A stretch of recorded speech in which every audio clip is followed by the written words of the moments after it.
Muy buenas tardes, les damos a todos la más cordial bienvenida. Estamos muy contentos de poder tener hoy con nosotros a Fermín Pardo, y estoy seguro que lo que él va a compartir con nosotros va a ser de mucha bendición y edificación.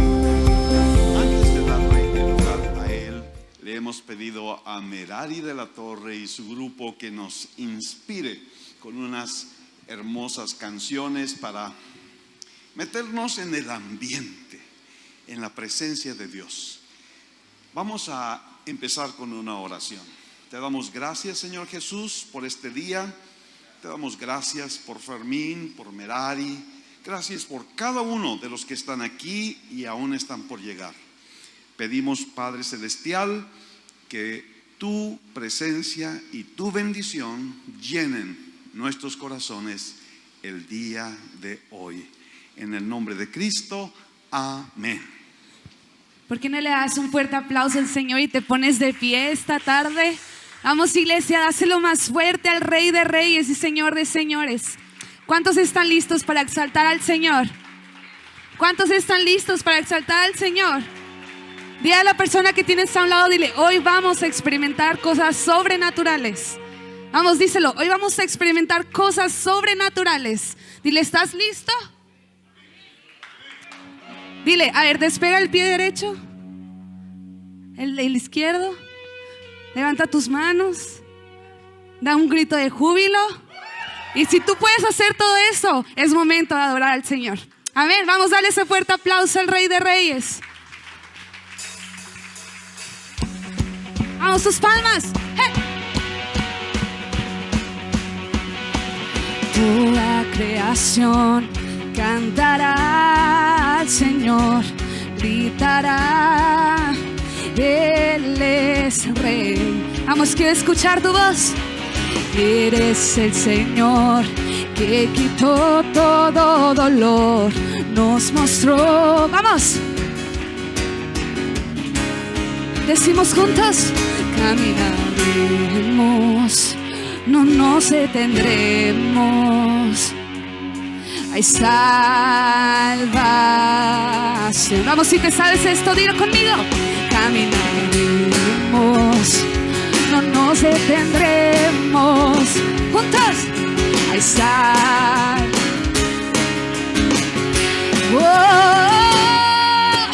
No te puedo ver, pero te siento en mi ser.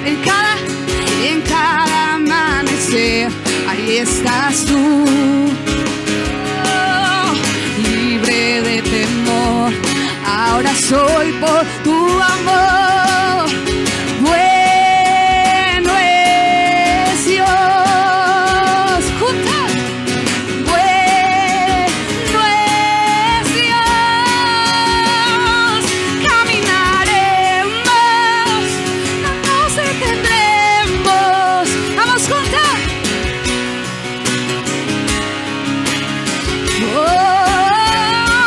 Caminaremos.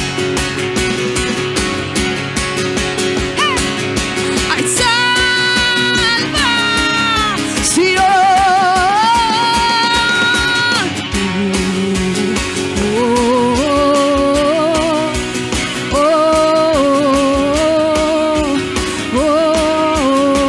Vamos, sus palmas así.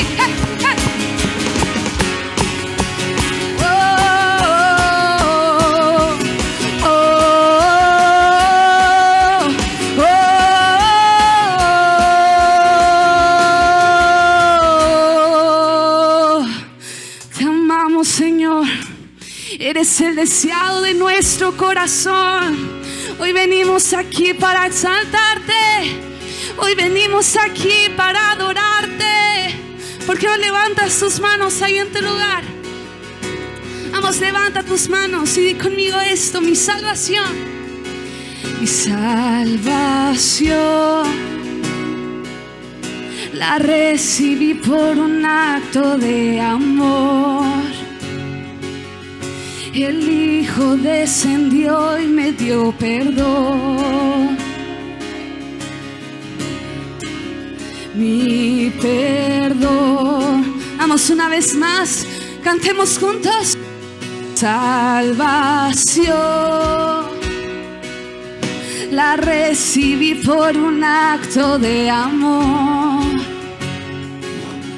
El Hijo descendió y me dio perdón. ¿Cuántos lo creen esta tarde? Mi perdón. Oh, declaramos fuerte mi salvación. La recibí por un acto de amor. El Hijo descendió y me dio perdón. Vamos, sí, conmigo. Mi perdón.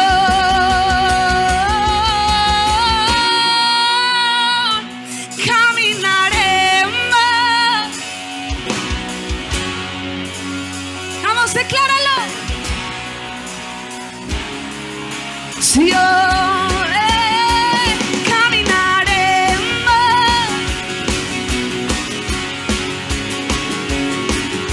Hay salvación. Vamos, quiero escuchar tu voz. ¡Hey! Oh, oh, oh.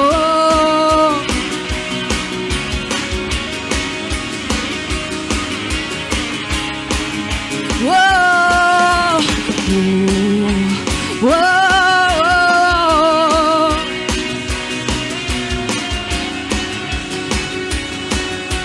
Ok, iglesia, todos juntos así. Hey.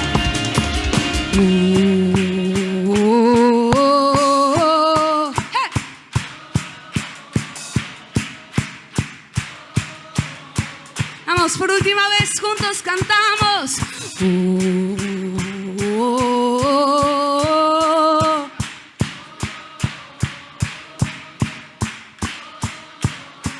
¿Por qué no le das un fuerte aplauso al Rey de Reyes, al Señor de Señores? Vamos, dáselo fuerte. Más fuerte al Señor. A Él sea toda la gloria. Vamos, dale otro fuerte aplauso a Dios. Amén. Puedes tomar tu lugar esta tarde, iglesia. Creo que hoy tenemos razones para agradecerle al Señor. Tenemos razones para adorarle. Tenemos razones para decirle gracias, Padre, por un día más. Amén. Quiero que escuches la siguiente canción y si no te la sabes, quiero que medites en la letra. Quiero que medites en esta canción para poder decirle al Señor: Padre, Señor, aún en medio de la tormenta, Señor, mi corazón te adora. Aún en medio de la tempestad, Señor, mi corazón te adora. Gracias, Señor.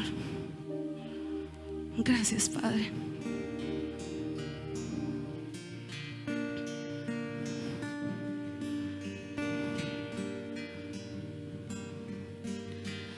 Yo sé que no prometiste una vida sin problemas. Yo sé que tú estarás conmigo aún en mis vergüenzas. Yo sé que no llegaré al final sin pasar por tormentas. Yo sé que tú estarás conmigo aunque no me dé cuenta. No importa que tan grande sea el desierto que tenga que cruzar.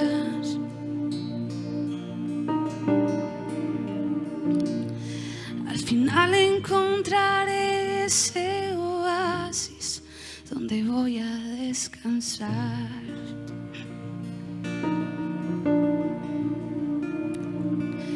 Miro al sol y a tu lado es completa oscuridad.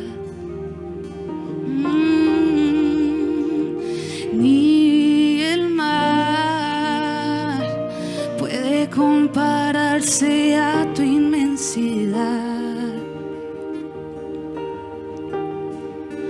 No importa qué tan grande sea el desierto que tenga que cruzar.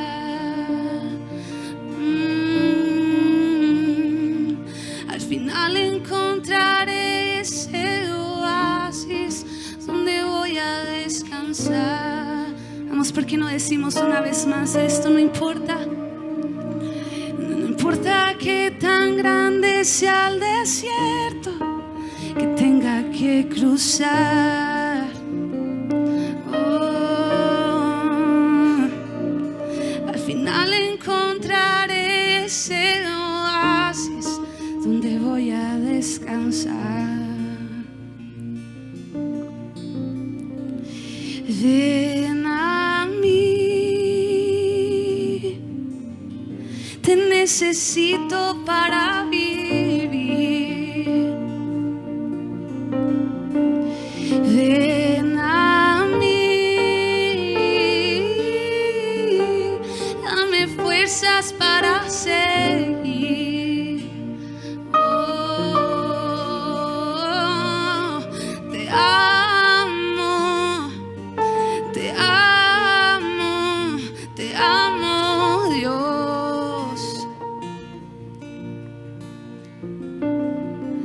Te alabo, te alabo, te alabo, Dios. Vamos todos juntos, decimos: ven a mí, ven a mí. Te necesito para vivir. Ven a mí, dame fuerzas para seguir. Por última vez levantamos nuestra voz, decimos: ven a mí,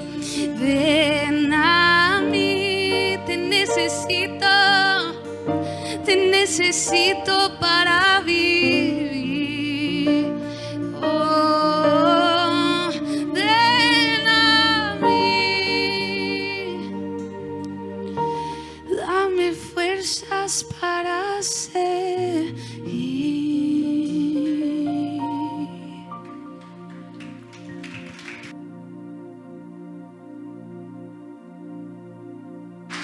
Muchas gracias, Merari de la Torre, muchas gracias a su equipo también. Y yo creo que estamos listos para escuchar a Fermín Cuarto, a nombre de la editorial Broadman & Holman. Les damos la bienvenida. A nombre de Librería Maranata, igualmente les damos la bienvenida y esperamos que esta sea una noche espectacular para su corazón, en sus vidas. Así que nada más vamos a pedir ayuda para subir unas sillas por aquí que queremos acomodar aquí en este lugar, y ya vamos a estar listos.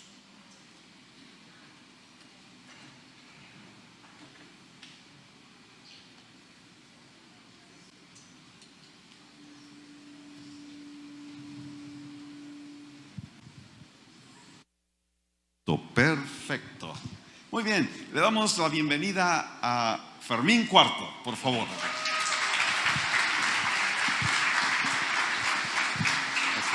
Muchas gracias. Buenas noches, ¿cómo están? Bien.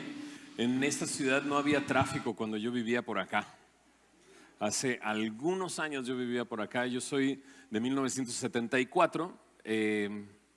Sí, mejor ya no sumamos los años.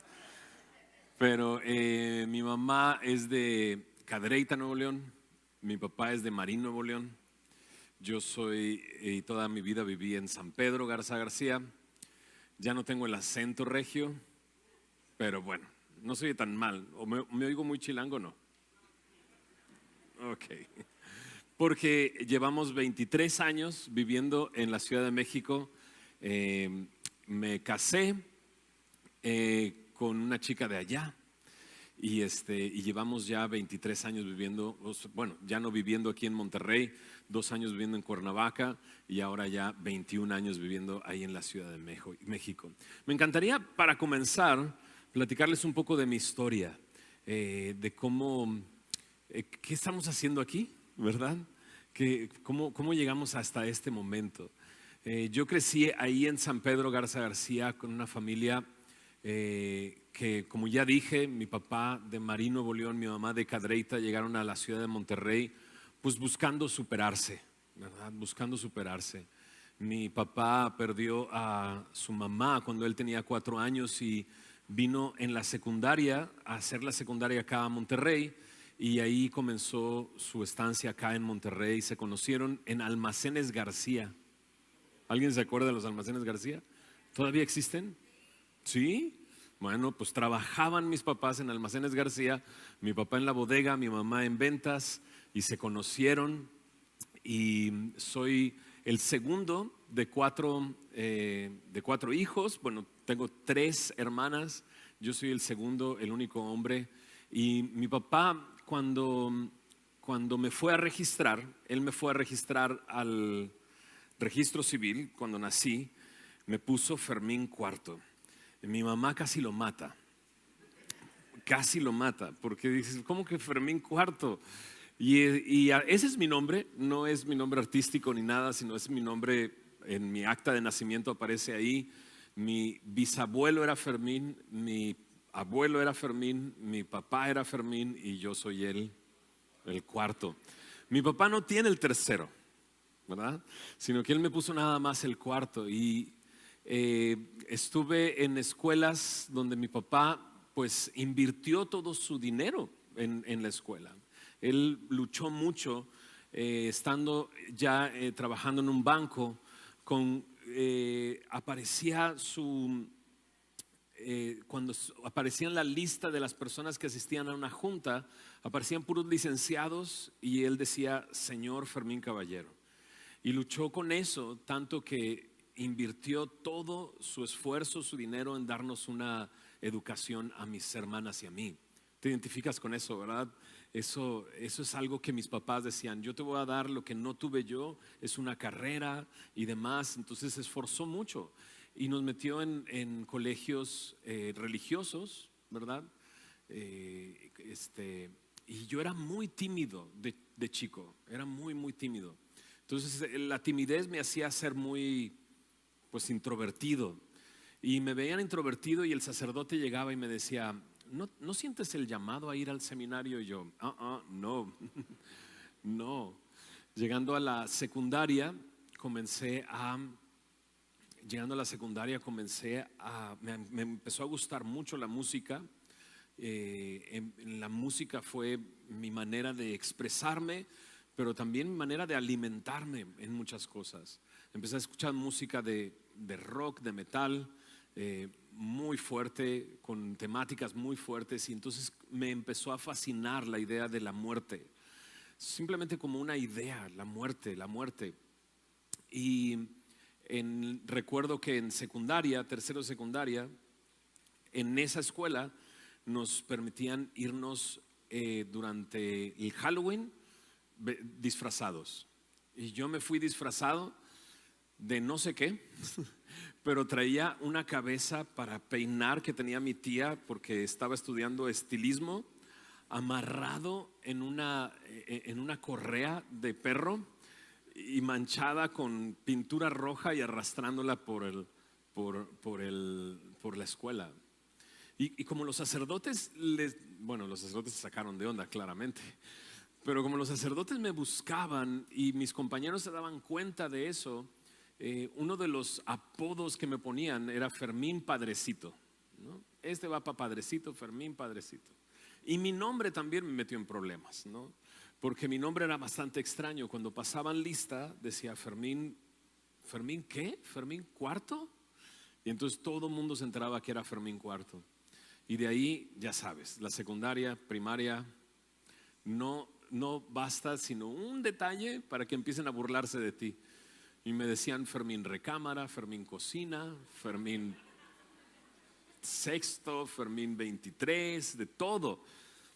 Pero ese Halloween pasé de ser el Fermín padrecito al Fermín satánico. Empecé a hacer música, mucho escribir canciones. La primera canción que escribí, imagínate, se llamaba Cuerpo Endemoniado. Nada más así. Porque tenía esa fascinación. Hacía planas de calaveras, hacía dibujos con árboles, con semejanza de demonios y demás. Y vivía así, ¿no? Me fui a Estados Unidos a estudiar un año de preparatoria. En esa época, todos los papás que podían hacerlo, como acá la prepa era 2 años. ¿Alguien hizo prepa de 2 años? Yo hice prepa de 2 años. Ahora son 4 años, ¿no?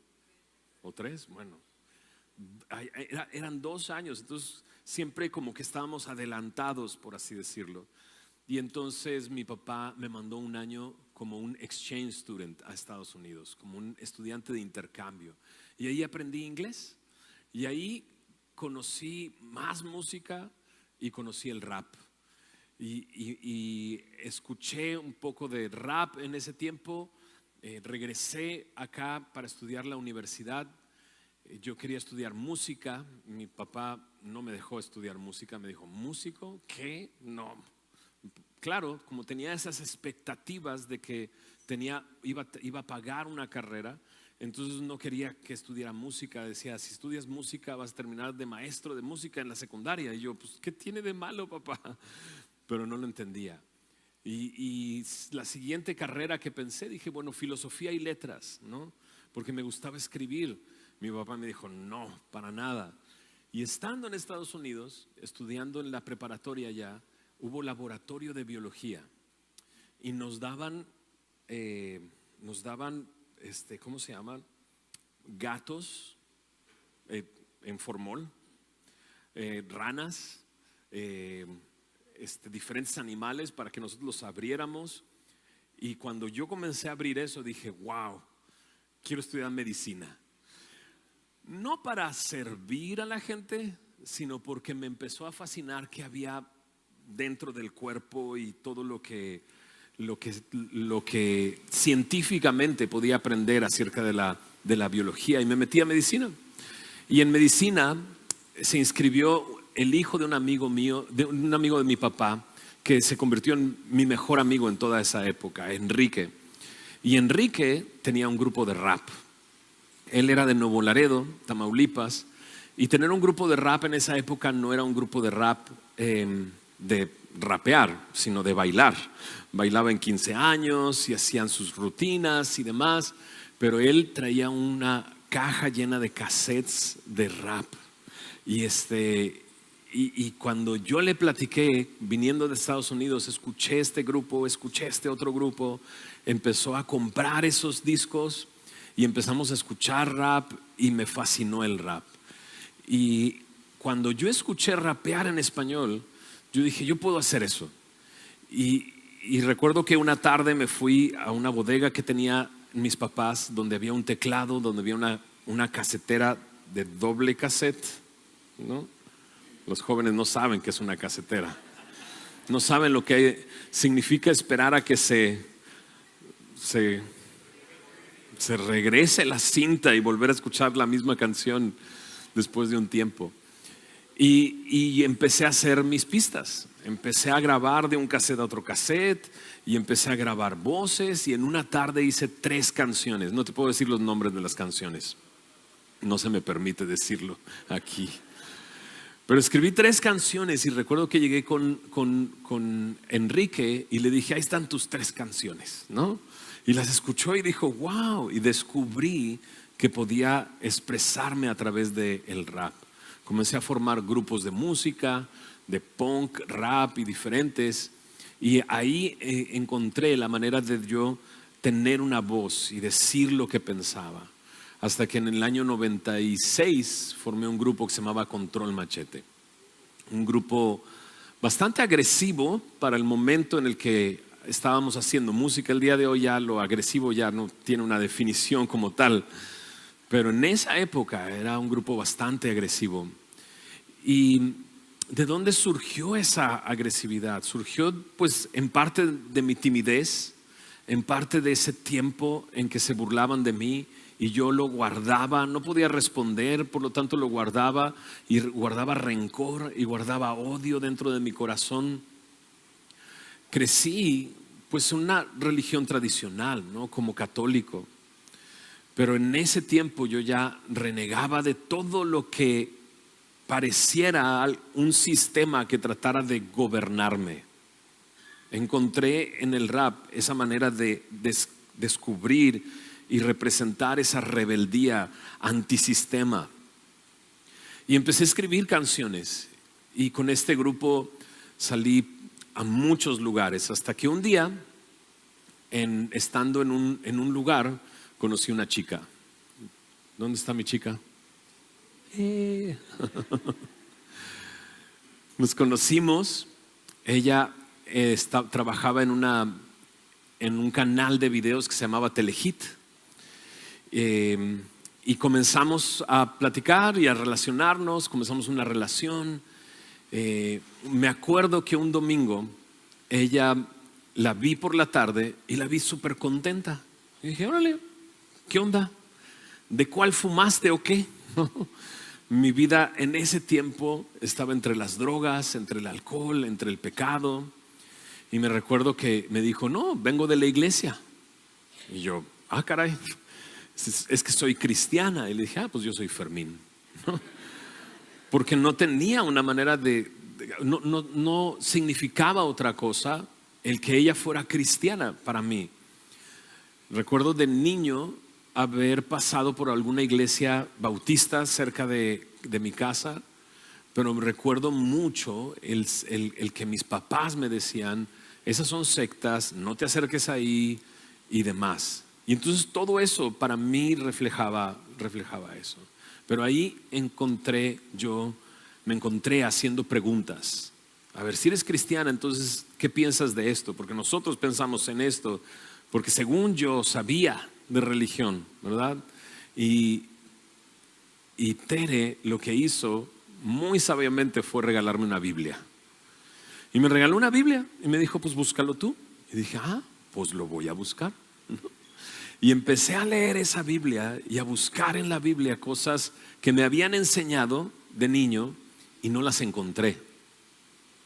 Y me sentí un poco engañado. Dije, ¿cómo no aparece aquí aquellas cosas que me enseñaron?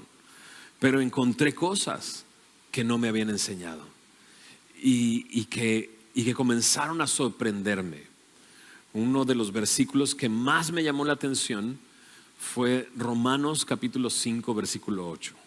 Mas Dios muestra su amor para con nosotros, en que aún siendo pecadores, Cristo murió por nosotros. Cuando yo leí eso, era como si me estuvieran presentando a un Dios completamente distinto al que yo había conocido. El Dios que me habían presentado era un Dios que tenía mandamientos, que los tenías que cumplir, y si no los cumplías, estabas bajo el dedo de Él, y si te portabas mal, entonces te iba mal, y si te portabas bien, entonces te iba bien. Y de repente encontrar un Dios que me amaba en la condición en la que me encontraba. Mas Dios muestra su amor para con nosotros, en que aún siendo pecadores, Cristo murió por nosotros. Un Dios que no solamente dice que me ama, sino que demostró que me amaba, entregando su vida por mí. Y entonces me llevó a la iglesia. Y me acuerdo que llegué a la iglesia y había música. Y yo conocía los escenarios y había viajado por muchos lugares, y lo que estaba sucediendo sobre ese escenario era completamente distinto al escenario que yo conocía. Las personas que estaban ahí no estaban cantándole a la gente no estaba admirando a los músicos, volteaban al techo, yo volteaba al techo y decía, ¿qué me estoy perdiendo? ¿Qué están viendo ellos que no estoy viendo yo? Y la música no me gustó, en realidad, y me salí. Me acuerdo que Teresa me volteó a ver así, ¿a dónde vas? Y yo, ahorita vengo. Y me salí, ¿no? Regresé después a escuchar el mensaje Y así fui 4 veces a ese lugar, no seguidas, no fueron domingos seguidos, fue un domingo y luego al siguiente mes otro domingo y luego al siguiente mes otro domingo y iba, ¿no?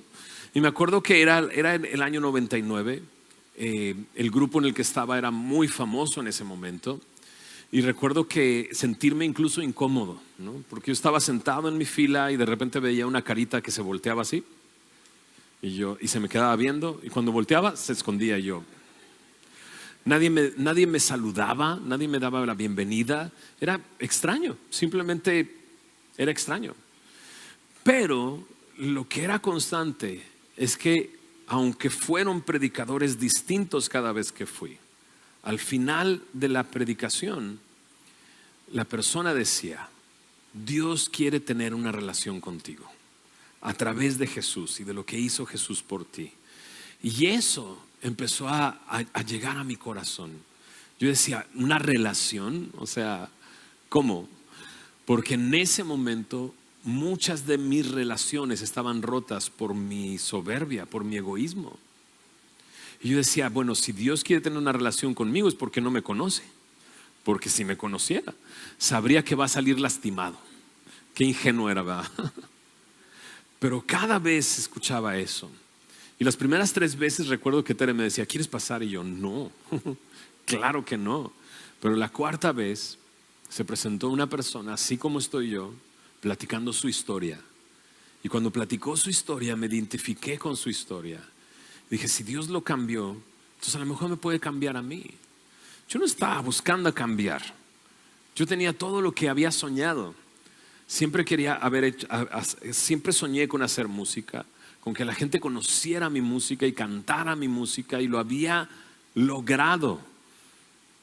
Yo no quería cambiar, pero en esa ocasión escuché del cambio de una persona y dije, a lo mejor él puede cambiarme a mí. Y entonces yo le dije, ¿me acompañas?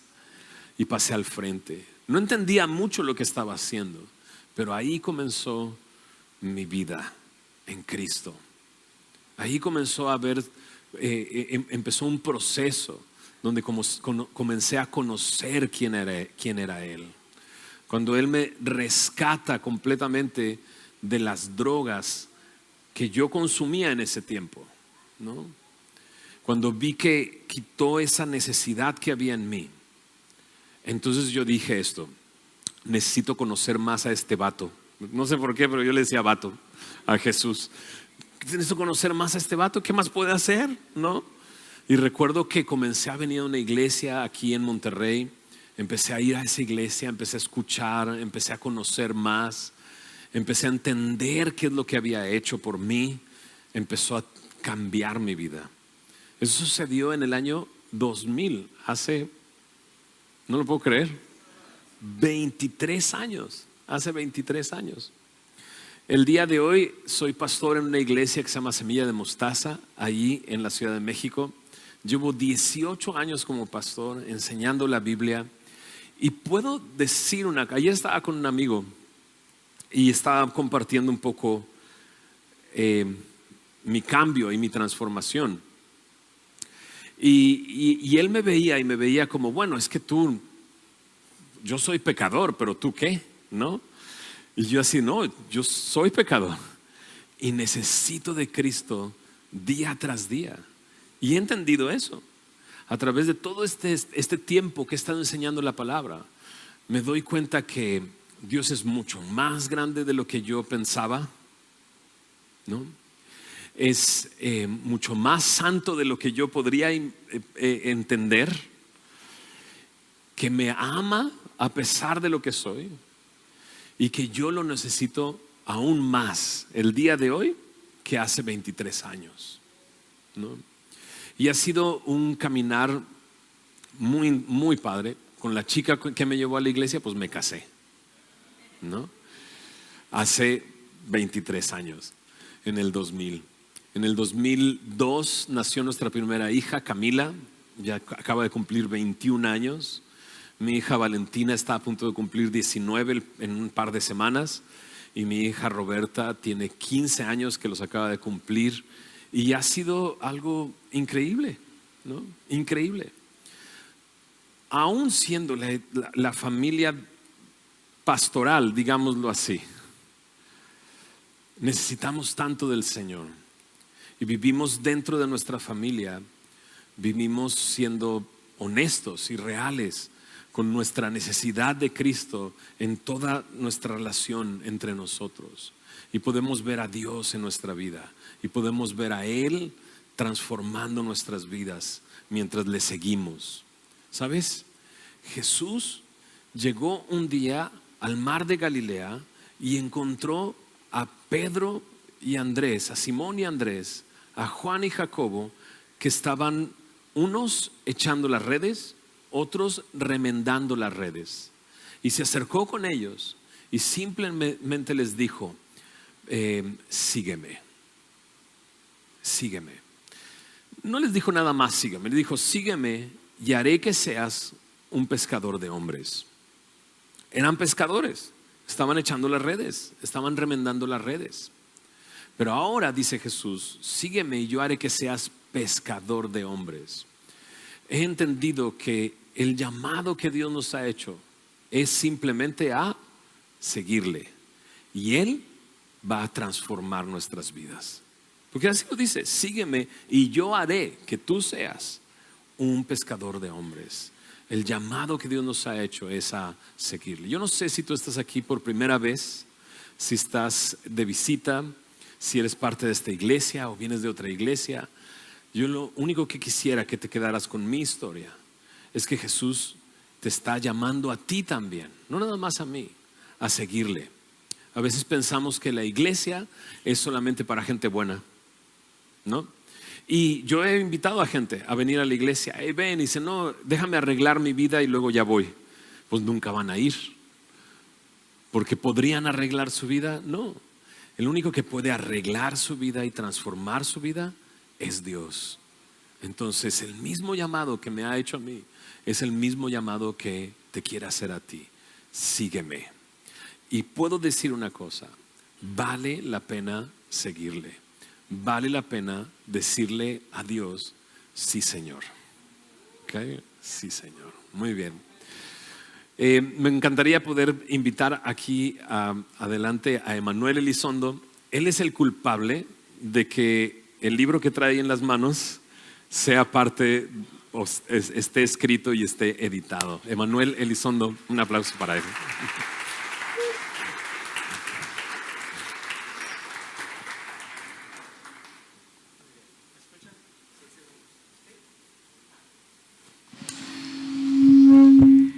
Emanuel Elizondo es parte de... Bueno, preséntate. Sí, muchas gracias, Fermín. Es un gusto, es un placer estar con ustedes. Mi nombre es Emanuel Elizondo. Tengo el privilegio de servir como director editorial asociado en Brodmann y Holman, Lifeway Español. Y una de las cosas que ha sido para mí un privilegio es trabajar junto con Fermín en este libro. Entonces, quisiera ver si pudiéramos, Fermín, platicar un poquito sobre el libro.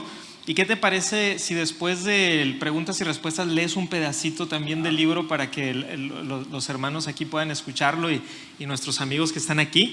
¿Qué te parece, Fermín, si comenzamos hablando un poquito con el principio de lo que fue la idea de este libro? Desde la perspectiva editorial, yo recuerdo haber tenido conversaciones con nuestro director editorial en ese tiempo, hoy es el vicepresidente de publicaciones, y entonces en una conversación, los dos somos regios, entonces dije: oye, Fermín, ¿habrá ya contado su historia en un libro? ¿Verdad? Porque es lo que nosotros estamos haciendo son libros. Y me dijo: no sé, ¿por qué no le preguntas? Pero no nos conocíamos. No. Entonces literalmente te envié, creo que un mensaje por Twitter y te dije: mi nombre es Emanuel, ¿qué te parece si platicamos? Y luego charlamos por Zoom y comenzó un poquito esto. No sé si quisieras contar un poquito desde tu perspectiva cómo fue los inicios de esta idea para este libro. Sí, de hecho, el pensar en escribir un libro, desde tiempo atrás, algunas personas me decían: deberías de escribir un libro. Y yo decía: no sé qué escribir en un libro, ¿no? Pero recuerdo que me llegó tu mensaje y comenzamos a platicar. Y y empezó a surgir esta idea de escribir un libro de memorias. No un libro autobiográfico, sino más bien un libro de memorias, donde comenzara a escribir aquellas cosas que recordaba, no en un orden cronológico, pero sí en diferentes temas. Y me emocionó muchísimo. Debo decir que Manuel dijo, pongámosle sí, señor. Y yo dije, ay, no. O sea, no sé, era para mí extraño, pero conforme iba escribiendo el libro, me empezó a gustar el título de Sí, Señor, como el título del libro. Sí, y parte de la idea del título era un poquito decir cómo tú le estabas diciendo sí, pero a Jesús, ¿no? Ajá. O sea, y ese proceso de tu vida, de ese camino a Damasco, digamos, de cómo Claro. el Señor te llevó a sus pies. Y yo me acuerdo que creo que fue la primera conversación que tuvimos por Zoom, quizá fue la segunda, que yo te dije, mira, hermano, esta es como que la idea que tengo de lo que podría ser el libro, y te dije algunas cosas que tenía, y tú me dijiste, Manuel, ese es el libro que yo quiero escribir. Y me acuerdo que me dijiste algo así, es más, voy a sacar aquí mis notas o algo así. Sí. Dijiste, está casi igual. Sí. Y ahí es donde yo dije, esto es el Señor. O sea, además los dos, tú habiendo crecido en Monterrey, yo siendo de Monterrey, creo que inmediatamente empezamos a conversar. Y después de esa conversación, yo recuerdo haber sentido de parte del Señor diciendo, creo que esto es algo que el Señor está haciendo, creo que es algo que vale la pena.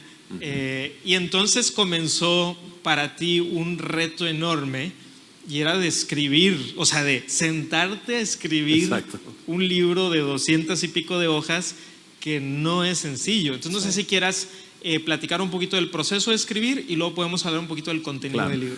No, y de hecho lo que tenía en mi mente era hacer un podcast, porque bueno, todo el mundo estaba haciendo podcast o todo el mundo se dedica a hacer podcast el día de hoy, pero en ese tiempo estaba surgiendo los podcasts y mi idea era poner una canción como introducción al podcast y luego hablar acerca de esa canción y de lo que significaba esa canción, ¿no? En ese tiempo escribí, creo, un hilo en Twitter sobre una canción de Control Machete en ese tiempo. Y recuerdo que cuando tú me mencionaste, esta es mi idea, era exactamente a lo que yo tenía como idea de hacer ese podcast. Y totalmente lo sentí igual que tú. Fue así como, claro, esto es lo que tenemos que hacer. Ahora, el proceso de escribir, cuesta mucho trabajo escribir. Nunca me lo había imaginado. O sea, siempre como que soñaba con escribir, pero el proceso de sentarte y comenzar a escribir fue un proceso muy interesante. Tener que decidir guardar un tiempo, esperar, tomar un documento, empezar a escribir. Me acuerdo que empecé muy emocionado y me puse a escribir y luego dije, ¿cuántas palabras llevaré? ¿No? Porque la meta era 45,000, 50, de 40 a 50,000 palabras, ¿no? Entonces yo estaba bien emocionado escribiendo y de repente puse, bueno, aquí aparece el contar palabras, ¿no? Contar palabras, 350 y yo, ¿cuántas me faltan? y fue muy padre porque al comenzar a escribir una memoria, como empecé a informarme que era una memoria y demás,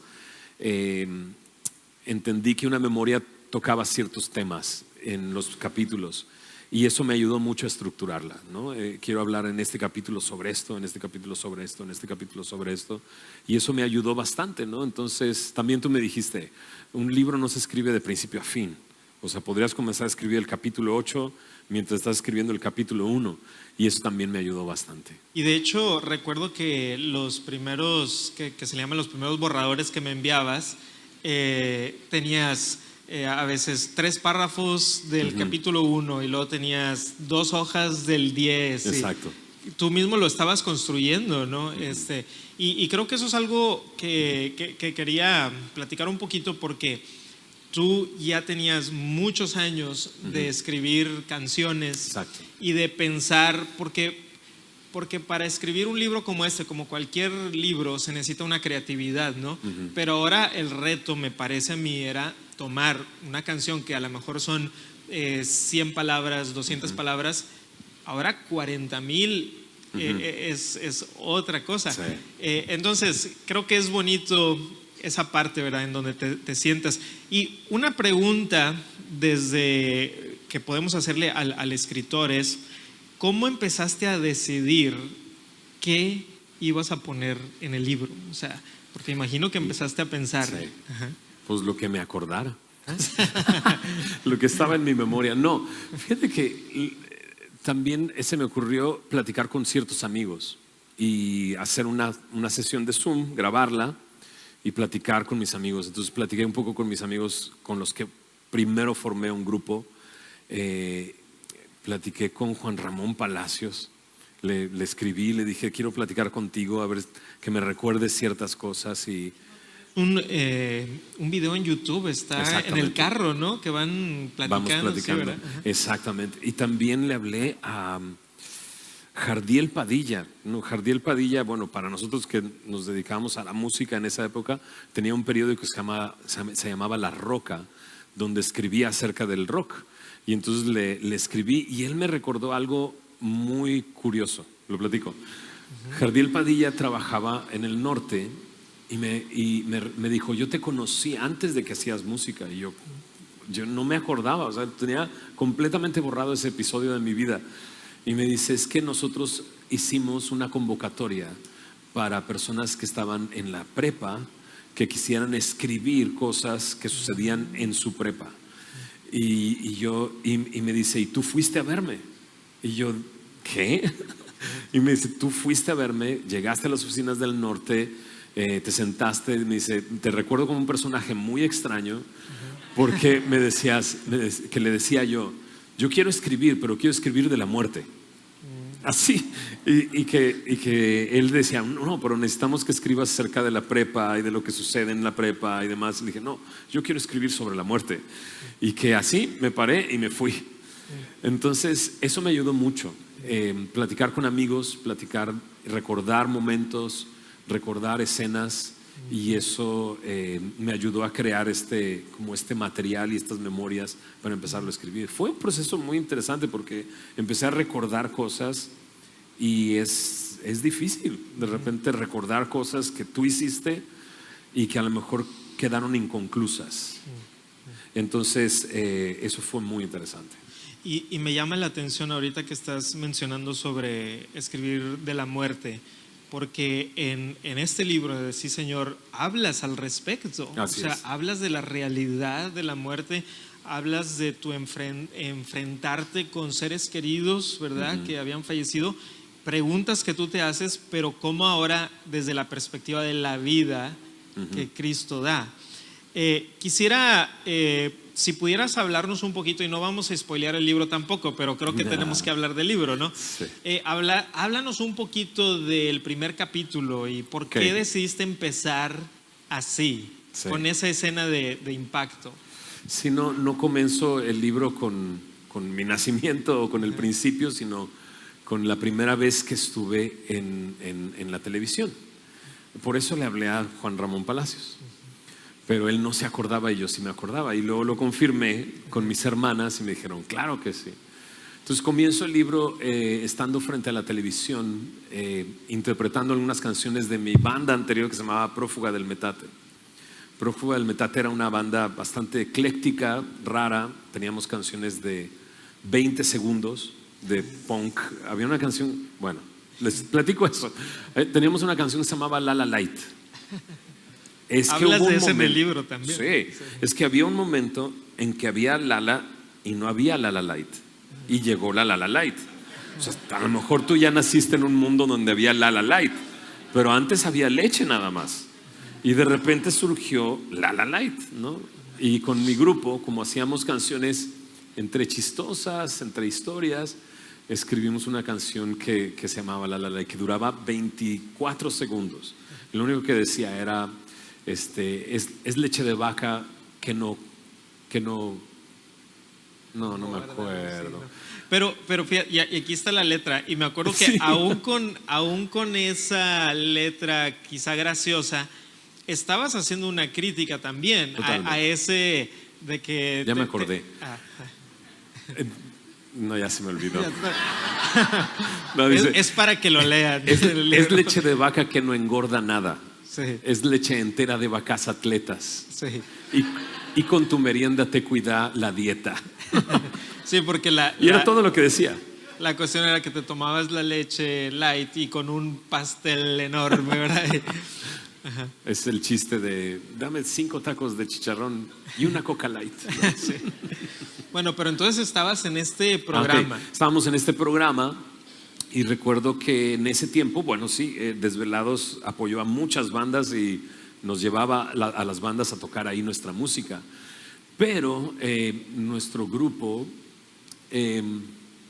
decía muchas groserías porque sentíamos que era pues parte de nuestro lenguaje y bueno, todo esto que había yo sembrado en mi corazón pues de alguna manera iba a salir, ¿no? Y salía a través de la música. Y teníamos una canción sobre un cerdo que se llamaba Gran Jamón, que comienza diciendo: y es que soy el rey, todos me respetan, me baño cuando quiero y nadie se me acerca. Es un rey cochino. Y entonces esa canción la comenzamos a tocar y recuerdo que Juan Ramón Palacios me volteaba a ver detrás de la cámara cuando se enteró que la canción terminaba con una grosería. Y me volteaba a ver y me decía: no lo digas, no lo digas. Y yo así de, ¿qué? Y seguía tocando. Y en mi mente yo pensaba, bueno, si nos invitaron, entonces saben lo que hacemos. Entonces, pues ni modo, es su culpa. O sea, ¿para qué nos invitan, no? O sea, ese meme de ¿para qué me invitan si saben cómo soy, no? Lo viví en ese tiempo. Y entonces recuerdo que él creía que era otra canción y me decía: no lo digas. Luego le dijeron cuál era la canción y ahora sí se quitó la gorra, ¿no? Que siempre anda con gorra, se quitó la gorra y me decía: no lo digas. Y llegó el final de la canción y lo dije. Y era el bloque, eran 2 canciones. Entonces lo dije y comenzamos la siguiente canción y de repente prendieron todas las luces, apagaron las cámaras y fue así de: ¿qué pasó? Se te hablan allá, en el productor del programa. Y yo, wow, me habla el productor del programa. Tenía yo 22 años, creo, algo así, 21 años quizás. Y recuerdo que me llamó el productor del programa y me llevó al lugar donde están todas las pantallas y donde están dirigiendo las cámaras y me agarró y me dijo: Fermín, lo que acabas de hacer está muy mal. O sea, todos los que toman una Coca-Cola ven este programa. No sé. Pues sí, tenía mucho rating. No creo que todos los que tomaran Coca-Cola estaban viendo el programa, pero él lo veía así y me dijo: yo me voy a encargar de que nunca más aparezcas en televisión. Y yo así de yes. Porque sentí que estaba provocando algo. Encontré una voz y encontré que las palabras, cuando salían de mi boca, iban a provocar una reacción en las personas. Y ese es el primer capítulo. Bueno, una de las escenas del primer capítulo. Cuentas en el libro que tiempo después te invitan de nuevo a la televisión, Sí. al programa de Adal Ramones, pero que tú sentías que no te entendían. Sí. O sea, no sabían de qué se trataba. Ya estabas con control, ¿verdad? Así es. Y no sé si quieras contar un poquito Sí. ahí de ese sentimiento de que ya estás en esa fama, ¿verdad? Porque ir a ese programa Eso representaba muchísimo, ¿no? No, otro rollo, si alguien se acuerda de ese programa, era el programa más visto en la televisión y iban artistas muy grandes a ese programa. Y Control Machete se volvió muy famoso, muy rápido, ¿no? Y la primera canción que sacamos se llamaba Comprendes Méndez. Y la historia contaba de un problema entre una persona que compraba droga, ¿no? Y se quedaba con el dinero y lo buscaban y lo mataban. Y no sé, así era el video. Y entonces nos llevaron a este programa y nos entrevistaron. De entrada pensaba, mira, no iba a estar en otro programa de televisión y aquí estoy. Pero de repente hacían dinámicas ahí en otro rollo para conocer más al artista y demás. Y a nosotros nos hicieron una dinámica donde tienen que buscar algo que escondimos en el foro. No sabíamos qué era. Y entonces dice, no, pero ve y nosotros vamos a el clásico, ¿no? Caliente, caliente, caliente, caliente. Estás acercando a encontrar lo que está escondido. Y comenzamos a buscar y los tres andábamos por entre el público y lo que habían escondido eran unos cinturones. Entonces agarraron, o sea, fue así como, ok, aquí están los cinturones, ¿qué? Y ellos pensaban que éramos nosotros de pandillas o algo así. Y en su mente pensaban que íbamos a agarrar los cinturones y íbamos a empezar a golpearnos con ellos. Y entonces no les salió el chiste, ¿no? Porque nos quedamos así de, ¿qué? ¿No? Y explico ahí en el libro, pues no me conocían, no sabían quién era. Pero en realidad, pues es el comienzo de descubrir quién soy yo también. Porque, como digo en el libro, el hip hop, muchos compañeros que hacen hip hop en México, cristianos, no cristianos, ellos dicen, el hip hop me salvó la vida. Y entiendo el concepto, ¿verdad? Porque pues si vives en un barrio y la única opción es pues vivir en ese lugar y las drogas y la delincuencia, pues el rap a lo mejor te ayudó a encontrar un estilo de vida, ¿no? Pero para mí el hip hop no salvó mi vida. El hip hop lo que hizo fue proyectar lo que había en mi corazón, ¿no? Proyectar mi soberbia, mi orgullo, provocar lo que estaba ahí. Entonces ahí fue un momento en que dije, bueno, no me conocen, pero en realidad era el momento en que yo estaba descubriendo quién era yo también. Cuando estábamos viendo los primeros borradores del libro, me acuerdo que una de las cosas que me dijiste es, Emanuel, tengo miedo de perder al lector porque hace saltos, ¿verdad? No es un libro cronológico, sino que más bien vas saltando aquí y después allá. Sí. Y estuvimos platicando mucho al respecto, ¿no? Cómo manejarlo. A mí me gustaba mucho la idea de que eso reflejara la manera en que tú piensas, la manera en que querías contar tu historia, pero estaba el reto ese de cómo le hacíamos para ayudarle al lector y le pusimos ahí algunas ayudas. Pero ¿por qué querías contar una historia así? Es decir, ¿por qué no contar la historia lineal, sino que vas haciendo saltos de tiempo en donde te regresas y luego avanzas y luego te regresas y vas haciendo como que así, ¿no?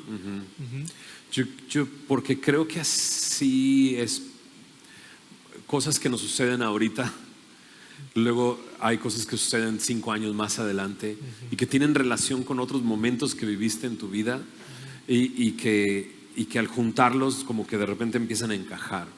El hecho de escribir este libro hasta este momento me ayudó a ver esos procesos y esos momentos en que se relacionan cosas que a lo mejor, o sea, hay un capítulo que mencionas, ¿no? El capítulo que habla acerca de la muerte, donde realmente paso de describir un momento que vivía a los 7 años, luego otro momento que vivía a los 13 años y luego otro momento que vivía a los 23 años, pero que estaban completamente ligados en un mismo tema. Entonces, sí, aparte encontré que no sé, me resultaba interesante como para el lector ver que se estaba acercando a algo, ¿no? Pero luego lo traía de regreso a un momento en el pasado, ¿no? Y de hecho, yo le he estado preguntando a algunos de los lectores y una de las cosas que, por ejemplo, una lectora me dijo es que lo que le gustaba de eso es que también forza al lector a poner atención. Claro. Es decir, ¿dónde estamos? ¿En qué parte de la vida de Fermín? Y también hacer las conexiones que tú estás haciendo. Claro. Porque cuando empiezas con una escena, a veces de tu infancia, a veces de cuando estabas con control y luego te regresas, es porque tú lo estás conectando. Sí. ¿Pudieras contarnos creo que todo escritor cuando termina de escribir un libro, hay alguna sección, alguna parte del libro que particularmente, y aquí te lo voy a dejar a ti, puede ser que hayas disfrutado escribirla o puede ser que sea lo contrario, que a lo mejor sea una parte que no disfrutaste escribir, pero que de alguna manera a ti mismo te impactó, porque creo que algo bonito de escribir es que tú estás pensando, estás volviendo a vivir y tú vuelves a ser impactado por cosas que a lo mejor ya no te acordabas o que ahí estaban, pero ahora las estás plasmando. ¿Alguna escena, alguna parte? Yo diría son 2 momentos. Uno, cuando escribí un capítulo que, de hecho tú me dijiste, quizás hay que quitarlo. Que es un capítulo muy caótico, que describo diferentes momentos, diferentes escenas, ahí sí que no parecen estar conectadas de ninguna manera, que el capítulo se llama Así son mis días. Y muestra lo que estaba viendo yo en esos momentos. Y ese capítulo me costó trabajo escribirlo porque me di cuenta que ahí había cosas inconclusas, que tuve que hablar con amigos, citarlos a tomar un café, hablar con ellos, pedirles perdón, porque me costó trabajo darme cuenta de lo que había hecho y el impacto que eso tenía en el momento en que sucedió, pero cómo eso había quedado inconcluso. Entonces fue un capítulo muy fuerte para mí escribir ese. Y luego me dijiste, a lo mejor hay que quitarlo. Y yo, no, me costó mucho trabajo escribirlo. Y al final, creo que tú lo captaste. Dijiste, pareciera esto todo que está fuera de control. Y era precisamente eso lo que trata de hacer ese capítulo. Mostrar que aun cuando estaba en control, en realidad estaba fuera de control mi vida. Y otro capítulo que me gustó mucho escribir fue el capítulo donde escribí acerca de un nuevo nacimiento. Porque fue emocionante, porque me he dedicado 18 años a enseñar la Biblia y por ese tiempo y aún un poco más a compartir mi testimonio y a compartir el Evangelio. Desde el primer año en que yo me convertí, recuerdo que me invitaban a dar mi testimonio, a platicar mi historia, y me costaba trabajo decirlo porque decía, ¿para qué quieren escuchar de mí? ¿Por qué quisieran escuchar de mí? Y recuerdo que comencé a omitir mi testimonio. Iglesias me invitaban, da tu testimonio. Yo agarraba un capítulo de la Biblia y comenzaba a enseñar el capítulo de la Biblia en vez de dar mi testimonio. Porque, no sé, simplemente decía, ¿por qué quieren hablar? ¿Por qué quieren escuchar acerca de mí? Y después llegué al libro de los Hechos y encontré que Pablo una y otra vez compartía su testimonio. Fue así de, cierto, tengo que hacerlo.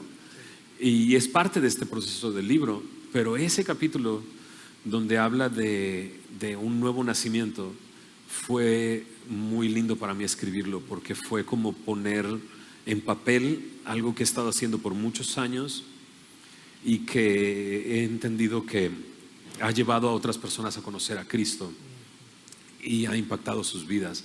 Entonces, ser pastor por 18 años se dice así nada más en una frase, pero eso implica ver personas que han estado muchos años en la iglesia, ver sus familias restauradas, ver su vida restaurada, ver matrimonios, ver gente casándose, ver gente que dices, no, ese nunca se va a casar, ¿no? Y que se casa y tiene hijos y los ves con sus hijos y los ves como un gran papá y nunca te imaginaste que ese chavito que llegó a la iglesia se ha convertido en un gran papá. Entonces escribir ese capítulo fue muy, muy emocionante. Bueno, y creo que esa es parte de la labor de escritor y editor, ¿no? Como que hacer ese tire y afloje. Y gracias a Dios que en este caso lo plasmaste, ¿verdad? Y está ahí. Fermín, antes de que pasemos al tiempo de que leas una porción de tu libro y también para que vayas pensando cuál es la que quieres. Dios mío. ¿Tienen 2 horas? Déjame te hago una última pregunta, y porque creo que a todos nos gustaría también escuchar una parte de tu libro.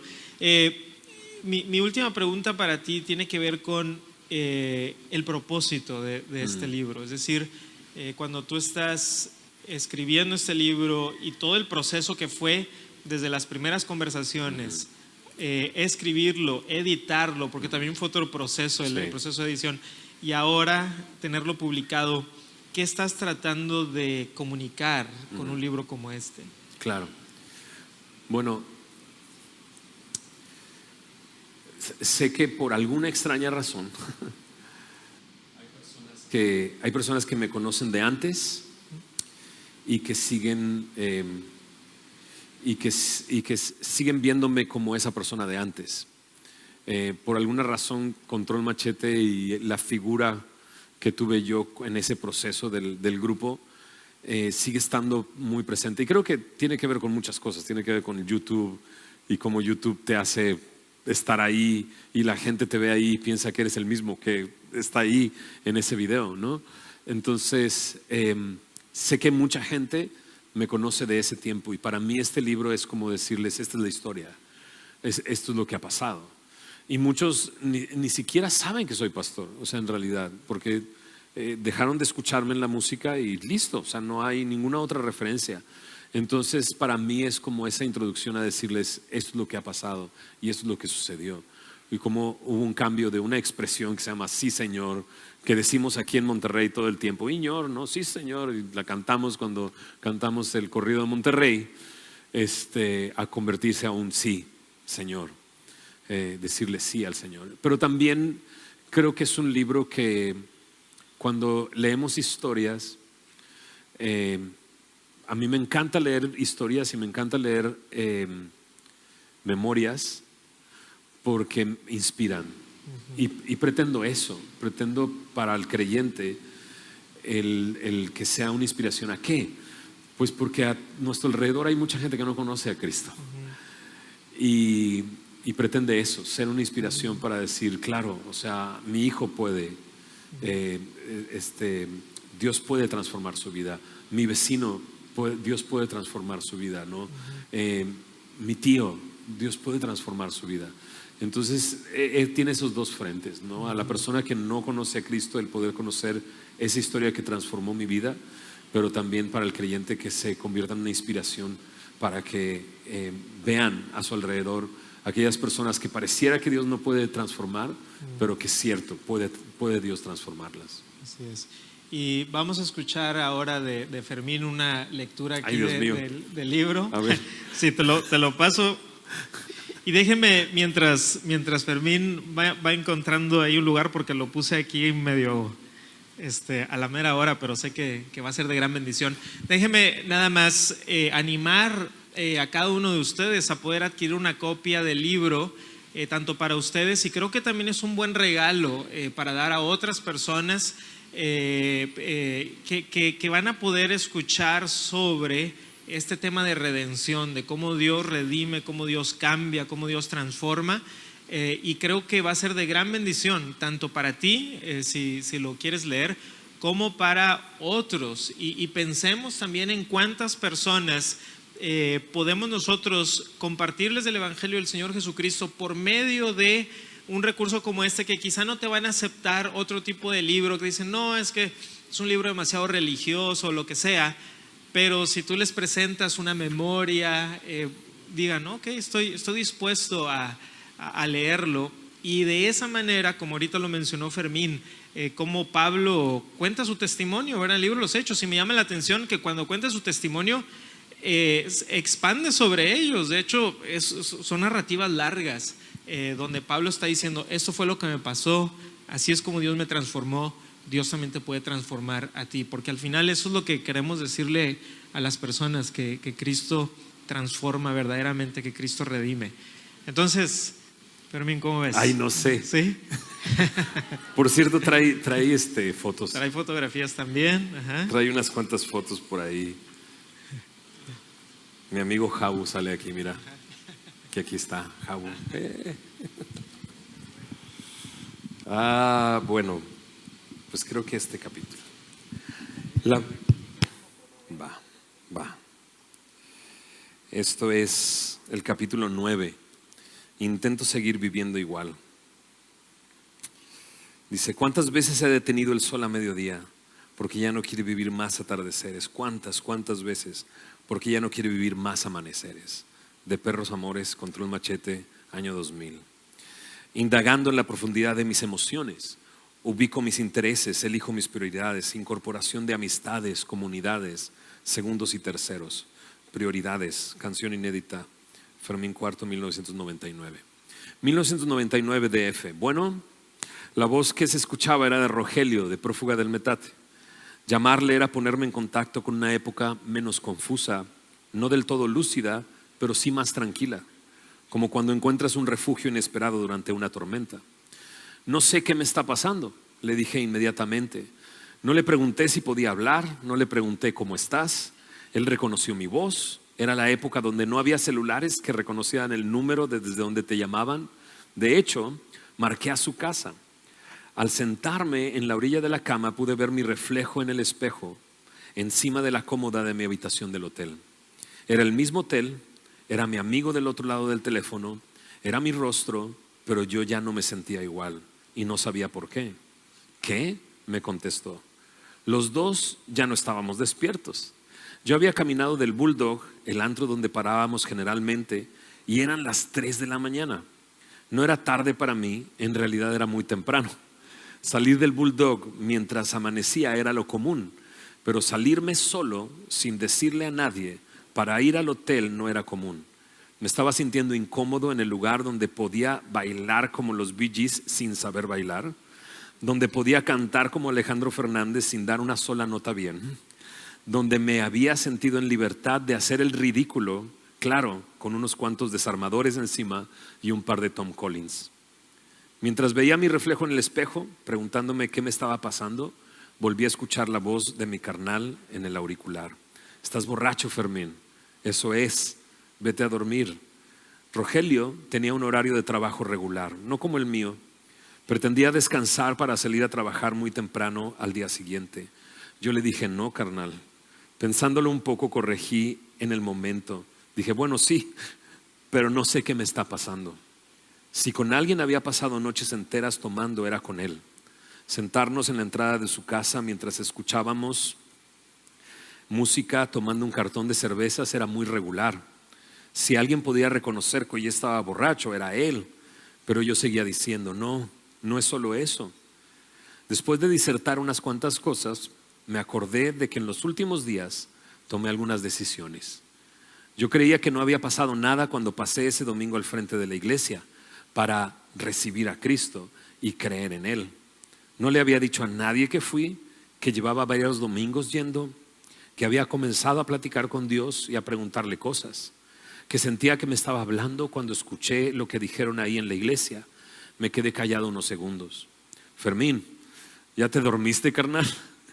Yo sí me tengo que levantar mañana. Lo interrumpí como si no le hubiera estado escuchando. Dije en voz alta, claro, es porque fui a la iglesia y recibí a Cristo, eso es. Ahora Rogelio se quedó en silencio unos momentos y solo dijo, estás borracho, vete a dormir y déjame dormir. Y colgó. Seguía observando mi reflejo en el espejo a un lado de la cama. Era yo, sí, pero algo estaba pasando en mí y podía percibirlo. Era como si hubiera encendido un sensor en mi cabeza que para mi desgracia no me dejaba disfrutar como antes lo hacía, que me permitía ver algunas cosas que antes no alcanzaba a ver. Pero yo intentaba apagarlo, sofocarlo, pero no sabía cómo hacerlo. En ocasiones lo lograba, pero en otras, como esa noche, me había hecho regresar al hotel y quedarme quieto. ¿Qué estaba pasando? Eso.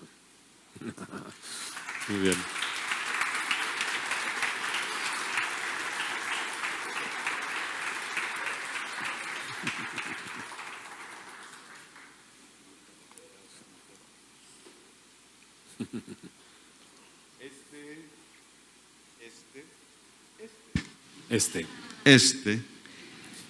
Este hombre es uno de esos milagros que hace Dios. Gracias.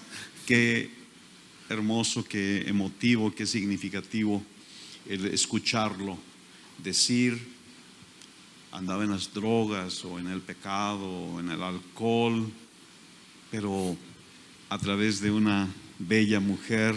Acá está. Acá ya está. Se movió. Acá está. Dios empezó a hablarle y ahora tiene 18 años de pastor. Y eso es algo que a todos nos llena de esperanza.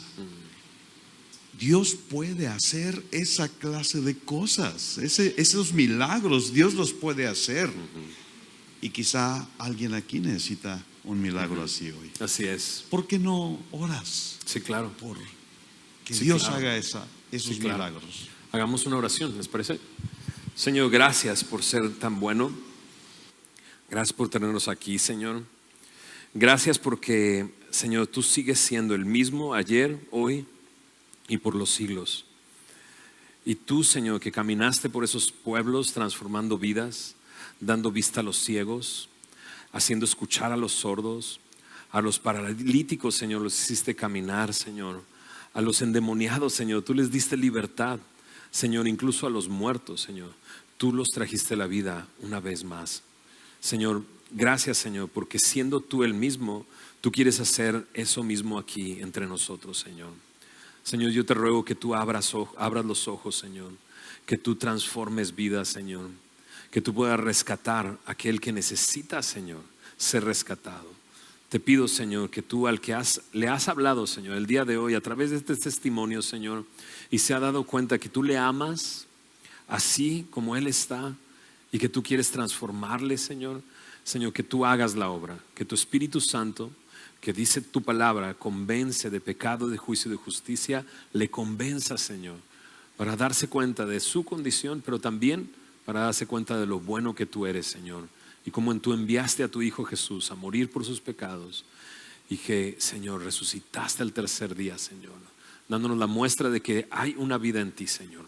Gracias, Señor, porque eres fiel, Señor. Gracias, Señor, por el llamado que tú estás haciendo a seguirte, Señor. Te pido, Señor, que aquel que lo ha escuchado pueda seguirte, Señor. En el nombre de Jesús. Amén. Amén. Amén. Gracias.